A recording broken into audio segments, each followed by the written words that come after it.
Siz bir şeyi dəqiq anlamalısınız. Məsələn, nəyə görə qadın örtünür, hicab geyinir? Niyə axı? Çünki Allah belə buyurub. Sən niyə Ramazanda oruç tutursan? Aydındır ki, alimlər araşdırmalar nəticəsində kəşf ediblər ki, orucun insan bədəninə müsbət təsirləri var və s. Şübhə yoxdur ki, orucun orqanizmə faydası çoxdur. Əlbəttə ki, bunu heç kəs inkar etmir. Ancaq biz bunları edərkən ona görə edirik ki, çünki Allah belə istəyib. Vəssalam. Bu qədər. Daha bunun altında başqa şeylər axtarma. Biz müsəlmanlar etdiyimiz şeyləri ona görə edirik ki, Allah belə buyurub. Etmədiklərimizi də ona görə etmirik ki, çünki Allah belə buyurub. O bilir, mən bilmirəm. Və bir müsəlman olaraq bizdən tələb olunan Allahın əmrlərinə tabe olmaqdır. Və belə olan halda siz dünya və axirətdə rahatlıq tapacaqsınız inşallah. Bilirsiniz, ən çox da məni dəhşətə gətirən məqamlardan biri də odur ki, insanlara bunu deyəndə reaksiya belə olur. Yox ey qaqa, mən bilməliyəm. Əslində bu da şeytanın vəsvəsəsidir. Mən bilməliyəm. Bax, indi məni diqqətlə dinləyin. Ən başda siz Allah Sübhanehu Teala'nın hər şeyi bilən olaraq qəbul etdiniz, yoxsa etmədiniz? Hə, yox. Hər şeyi görən, bilən, yerləri və göyləri alətsiz yaradan Rəbbim mənə buyurur ki, mən nəyisə etməməliyəm. Daha mənə maraqlı deyil, mən gedim bunu araşdırım, niyə yox və s. Eləyə bilərsən, əlbəttə ki, bu haram deyil. Elm öyrənmək farzdır. Ancaq indiki mövzumuz o deyil. Yəni, Allahın buyurduqlarında şübhəyə düşmək. Yəni, bunu niyə haram edib? Və yaxud da ki, bunu niyə halal edib? Özünüz düşünün, bu sualı verərkən siz kimlərə bənzəyirsiniz? Həqiqətən, özünüzə bir kənardan baxın. Mənə maraqlı olan da elə budur. Sözdə hər şeyi qəbul edirlər. Ancaq iş icraata gələndə başlayırlar ki, niyə bu belədir, niyə o elədir. Halbuki gözü yumulu inanmalısan vəssalam. Misal gətirəcəm. Çoxumuz. Hər kəs deməyəcəm, günaha girmək istəmirəm. Ancaq əksəriyyət. Həkimdən şübhə edirikmi?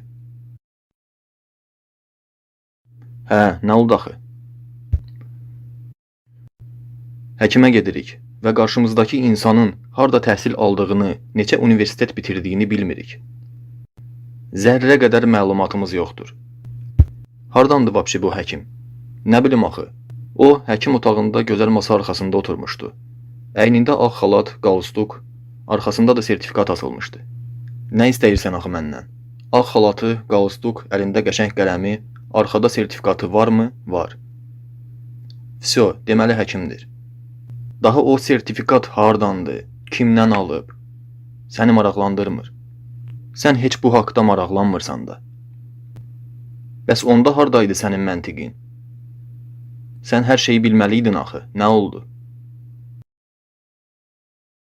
Oramız buramız ağrıyan kimi qaçırıq həkimə. Ağrıyan yerimizi deyirik və o bir kağız götürüb başlayır yazmağa. Həkimlərin xəttini bilirsiniz də. Heç vaxt oxuya bilməzsiniz. Baxırsan, ancaq anlaya bilmirsən. Bunun yuxarısı hardadır, aşağısı hardadır. Heç nə anlamırsınız. O sizə resept yazır. Siz onun nə yazdığından və yaxud da ki, yazdığı dərmanlardan zərrə qədər məlumatınız yoxdur. O sizi başa salmağa çalışır.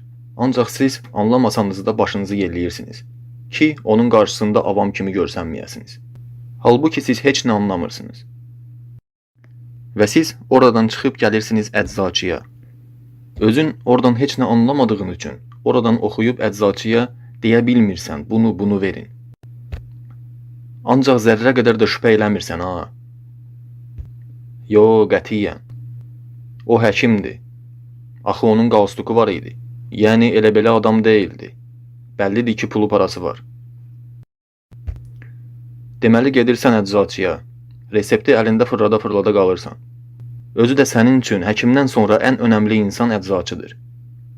Əczaçıda da oradakı insanın məhz həqiqətən əczaçı olduğunu bildirən yeganə şey əynindəki ağ xalatıdır.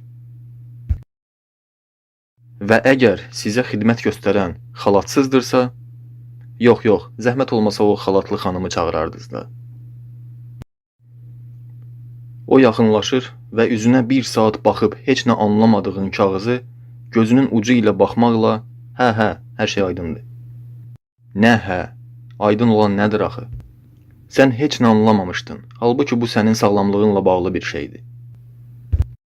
Və sənə dərmanlar yığır. Deməli, gündə 3 dəfə yeməkdən sonra, və s. Və sən alırsan. Heç dərmanların arxasını çevirib oxumursan. Oxusan da heç nə anlamırsan.